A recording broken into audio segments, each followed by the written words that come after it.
Hello friends, welcome to our channel Diptishita show. आज बात करते हैं ईयर पियर्सिंग के बारे में, यानी कान छिदवाने के बारे में। आप पेरेंट्स हैं और आपके पास अगर गर्ल चाइल्ड है तो एक टाइम ऐसा आता है जब आपको लगता है कि कान छिदवाने चाहिए बच्चे के।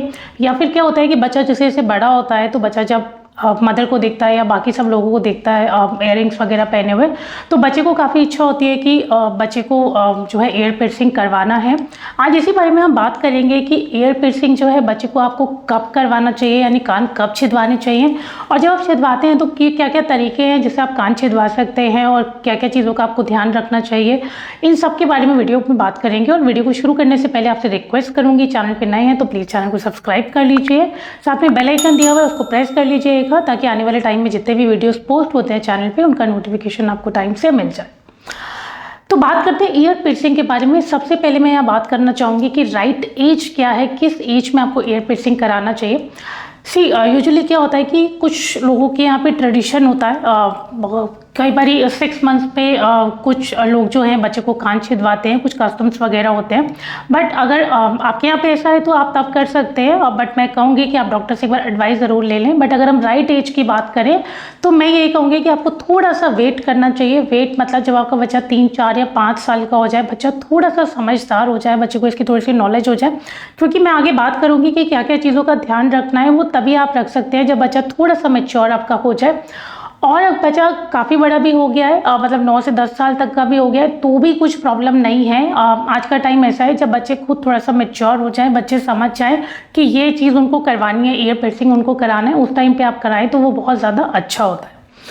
अब बात करते हैं कि किस तरीके से जो है ईयर पियर्सिंग आप करा सकते हैं। तो ईयर पियर्सिंग कराने के काफ़ी सारे तरीके हैं। आजकल जो काफ़ी लोग हैं वो गन के थ्रू कराते हैं। ईयर पियर्सिंग के लिए स्पेशल गन्स आते हैं जिसमें स्टरलाइट स्टड्स वगैरह लगे होते हैं। उससे जो है गन को क्लिक करके आपने यूट्यूब वगैरह पे भी वीडियोज़ में देखा होगा, कान में जो वो कान छिद जाते हैं, ईयर पियर्सिंग उससे ईजिली हो जाता है। उसके अलावा कुछ लोग क्या करते हैं कि जो उनके ज्वेलर्स वगैरह होते हैं, मतलब जो सुनियारे होते हैं जहाँ पे नॉर्मल ज्वेलरी वगैरह मिलती है, वो लोग भी ईयर पियर्सिंग जो है कान छेद देते हैं, तो आप वहाँ से भी करा सकते हैं। या फिर जो टैटूज वगैरह बनाते हैं जो लोग, वो भी स्टरलाइट नीडल से जो है कान छिदवा देते हैं।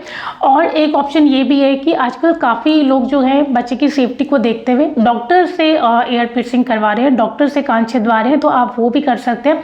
वो सबसे सेफेस्ट तरीका है। अब जो भी आपको बेटर लगे आप वो कर सकते हैं। अच्छा, जिनसे भी आप कान छिदवा रहे हैं आपको थोड़ा सा ध्यान ये रखना है कि उनको काफ़ी अच्छा एक्सपीरियंस होना चाहिए, ताकि जब बच्चे के कान छिदें तो बच्चा जो है आराम से कान छिदवा ले। और साथ में मैं आपको ये भी रिकमेंड करूंगी कि फर्स्ट एड किट आप साथ में तैयार करके रख सकते हैं, या जो भी कान छेदते हैं उनके पास में फर्स्ट एड किट होती है, वो समय थोड़ा सा तैयार रहनी चाहिए। जैसे बच्चे को थोड़ा ब्लड वगैरह आ जाए या किसी टाइम पर थोड़ा ज़रूरत पड़े तो एकदम से वो आपके पास हैंडी होना चाहिए। अच्छा, थोड़ी सी बात करते हैं पेन की। ईयर पियर्सिंग में बच्चे बहुत घबराते हैं कि पेन बहुत ज़्यादा होता है, तो येस पेन होता है, बट हाँ आजकल काफ़ी चीज़ें आ गई हैं जिससे पेन को थोड़ा कम किया जा सकता है। एनेस्थेटिक क्रीम्स आती हैं, तो वो आप जिनसे भी कान छिदवा रहे हैं वो आपको बेटर बता देंगे। वो किसी भी केमिस्ट शॉप पे आपको मिल जाएगी, तो वो बता देते हैं कि क्रीम कहाँ से मिल सकती है और किस तरीके से उसको अप्लाई करना है। यूजुअली 15 मिनट से 30 मिनट पहले उसको लगाना होता है। आप कान पे इस एरिया में लगा दीजिए जहाँ पे कान छिदवाते हैं, वो एरिया पे लगा देते हैं 15 मिनट या 20 मिनट पहले, तो बच्चे को दर्द जो है थोड़ा सा कम होता है। या फिर कुछ लोग क्या करते हैं कि थोड़ा सा आइस वगैरह, बर्फ़ वगैरह इमीडिएटली उसी टाइम पे लगा देते हैं, ताकि जब वो कान छीदते हैं तो पेन थोड़ा कम होता है।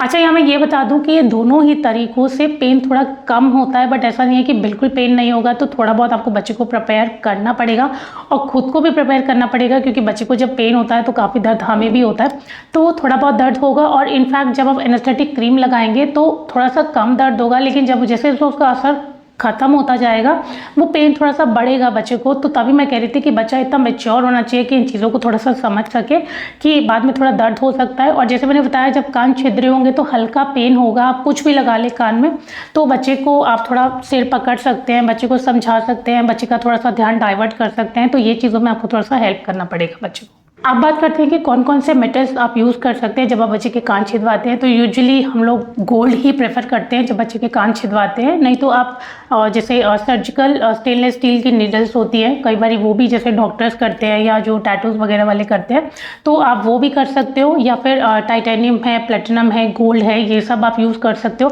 अच्छा, गोल्ड में आपको थोड़ा सा ये ध्यान रखना है कि जो वाइट गोल्ड होता है वो यूज़ नहीं कीजिए, क्योंकि उसमें निकल वगैरह होता है, तो वो कई बार बच्चे को जो है पेन करता है, उसको आपको थोड़ा सा ध्यान रखना है। अच्छा, अब जब कान छिदवा लिए हैं अपने बच्चे के, तब थोड़ी सी चीज़ों का आपको ध्यान रखना है। अब क्या है कि गर्ल्स के बाल थोड़े से बड़े हो जाते हैं, तो उसमें क्या है कि आप पॉनीटेल बना के रखिए। इनफैक्ट मैं कहूँगी जब आप कान छिदवाने जा रहे हैं तब भी बालों को बहुत अच्छे से टक करके रखिए, क्योंकि होता क्या है कि जब बाल अड़ते हैं ना टॉप्स में या इयररिंग्स में, जो भी बच्चा पहनेगा उस टाइम पे, तो उस टाइम पे बहुत ज़्यादा पेन होती है।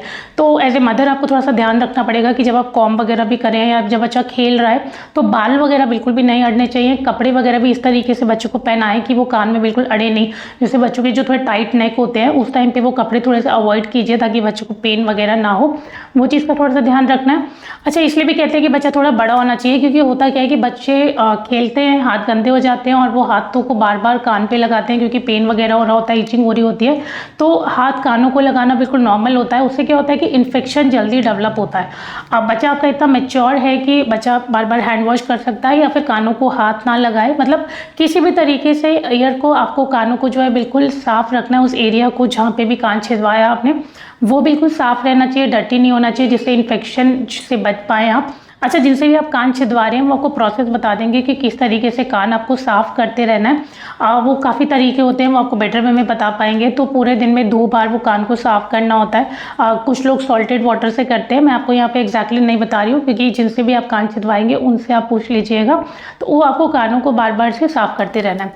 अच्छा, कई बार आप देखोगे कि बच्चों को ना इन्फेक्शन वगैरह फिर भी डेवलप हो जाता है। आप देखोगे पस वगैरह बन जाती है या फिर रेडनेस या फिर इचिंग, ऐसा कुछ भी लग सकता है। अच्छा, इसमें भी ना 2 चीज़ें होती हैं। बच्चों को कई बार कान छिदवाने से एलर्जी हो जाती है या फिर इन्फेक्शन हो जाता है। अब इन 2 चीज़ों के बारे में समझ लेते हैं। एलर्जी कैसे होती है? एलर्जी होती है जब आपने कोई मेटल डाला है बच्चे के कान में, जैसे गोल्ड हो गया, जैसे मैंने आपको कहा वाइट गोल्ड हो गया, या कोई भी मेटल आपने डाला है, कई बार उससे एलर्जी हो सकती है। तो उससे क्या है, हम मेटल चेंज कर देते हैं। जैसे आपने गोल्ड डाला, सिल्वर डाला है तो आपने उसकी जगह पे गोल्ड डाल दिया, मतलब वो थोड़ा सा चेंज करके एलर्जी दूर हो जाती है। बट इन्फेक्शन में क्या होता है, इन्फेक्शन में आपको पूरा जो इयरिंग है, पूरा जो टॉप्स है वही उतारना पड़ता है। इन्फेक्शन को हील करने के लिए डॉक्टर कुछ ऑइंटमेंट दे सकते हैं, कुछ मेडिसिन दे सकते हैं, कुछ एंटीबायोटिक्स भी दे सकते हैं। उतने टाइम में आपको वो निकाल के रखना होता है, टॉप से इयरिंग जो भी आपने डाला है वो निकाल के आपको रखना होगा। अच्छा, उसमें एक चीज़ ये भी होती है कि वो हील होते होते कान का जो छेद है वो बंद हो जाता है कई बारी। अब इसमें डरना नहीं है, वो सबके साथ में ऐसा नहीं होता है, बट हाँ कुछ बच्चों के साथ में ऐसा हो जाता है, या हम बड़े भी कई बारी कान छिदवाते हैं तो आपने देखा होगा कई बारी ऐसा प्रॉब्लम आ जाता है। तो कान अगर जैसे छेद बंद हो गया है और फिर इन्फेक्शन ठीक हो गया है तो दोबारा से कान छिदवाने की जल्दी ना करें, 2-4 महीने का वेट कर लीजिए, उसका थोड़ा सा आपको ध्यान रखना पड़ेगा। अच्छा, जैसे बच्चे ने कान छिदवाया है और क्या होता है कि जब कान छिदता है तो ऊपर हल्का सा चोट टाइप कुछ मार्क बन जाता है, थोड़ा सा हार्ड आप देखोगे स्किन हो जाती है। उसको बच्चे को बहुत अच्छे से समझाना है कि उसको छीलना नहीं है, उसको टच नहीं करना, जिससे इन्फेक्शन जो है नहीं होगा या वो चोट जो है जल्दी से हील हो जाएगी। एक चीज़ और जो आप ध्यान रख सकते हैं इस टाइम पे वो ये है कि बच्चे जो है आपस में बहुत ज़्यादा खेलते हैं। जैसे शाम के टाइम बच्चे पार्क चले गए या नॉर्मली भी बच्चों का ग्रुप होता है कि बच्चे खेल रहे होते हैं, इस टाइम पर एटलीस्ट 2-3 दिन के लिए आप कोशिश करें तो थोड़ा अवॉइड कर सकते हैं, क्योंकि ये होता क्या है कि किसी बच्चे का हाथ लग जाता है और आपने सुना होगा जहाँ चोट लगी होती है वो दोबारा लगने के चांसेस बहुत ज़्यादा होते हैं। तो कई बार हाथ बच्चे को लग जाता है तो बच्चे को काफ़ी पेन होता है। तो इस टाइम पे कोशिश कीजिए कि बच्चे को थोड़ा सा दूर रखिए बाकी बच्चों से, सिर्फ 2-3 दिन के लिए ही, जिससे बच्चा जो है जल्दी रिकवरी कर जाए और बच्चे को पेन वगैरह नहीं हो। और इस समय अगर आपका बच्चा स्विमिंग वगैरह कर रहा है तो इस टाइम पे स्विमिंग के लिए भी बच्चे को नहीं भेजना है, क्योंकि पानी के कांटेक्ट में आने पे इन्फेक्शन जो है बढ़ जाता है या इन्फेक्शन हो जाता है, उसका भी थोड़ा सा आपको ध्यान रखना है। और एयर पिस्टिंग जब आप करा रहे हैं तो ज़्यादा अच्छा है कि जब बच्चे के वकेशंस वगैरह हों, जैसे बच्चे के समर वकेशंस हो या विंटर वकेशंस हो, उस टाइम पे कराएं तो बच्चा जो है घर पे ही रहता है ज़्यादातर टाइम और बच्चे को जो है कान हील होने में अच्छा टाइम मिल जाता है। तो ये कुछ चीज़ें हैं जिनका आपको ध्यान रखना है। तो गर्ल्स को बहुत शौक होता है, कई बार तो बहुत छोटे छोटे बच्चों को ही बहुत शौक होता है एयर पिस्टिंग कराने का और टॉप पहनने का। तो एयर पिस्टिंग आप बिल्कुल कराइए, कान बिल्कुल छिदवाइए, बस कुछ चीज़ों का ध्यान रखिए और एयर पिस्टिंग एंजॉय कीजिए। तो आई होप आज का वीडियो आपको पसंद आया होगा। वीडियो पसंद आया तो प्लीज़ वीडियो को लाइक कर दीजिएगा, चैनल को सब्सक्राइब कर दीजिएगा और वीडियो शेयर कीजिए जिन लोग को भी जिनके पास भी गर्ल चाइल्ड है उनके साथ आप शेयर कर सकते हैं। आज के लिए इतना ही, आगे मिलते हैं एक नए टॉपिक के साथ। Thank you so much.